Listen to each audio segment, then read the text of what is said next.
السلام عليكم ورحمة الله تعالى وبركاته، ومرحبا بكم في هذا الفيديو الجديد. في هذا الفيديو سأريكم طريقة حذف ملفات الكوكيز والملفات الكاش.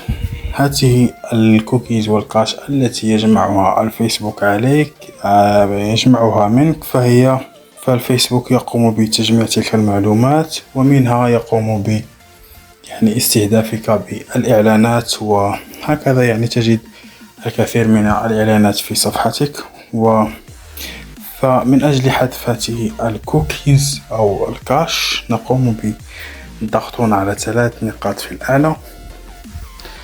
نضغط على Setting and Privacy، نضغط على Setting، ثم ننزل إلى الأسفل نضغط على Browser، ثم هنا هذا الخيار Cookie and Cache نقوم بالضغط على Clear مسح، ثم نضغط على Clear مرة أخرى، وهكذا تكون قد حذفت كل ملفات الارتباط أو ملفات الكوكيز من حسابك الفيسبوك.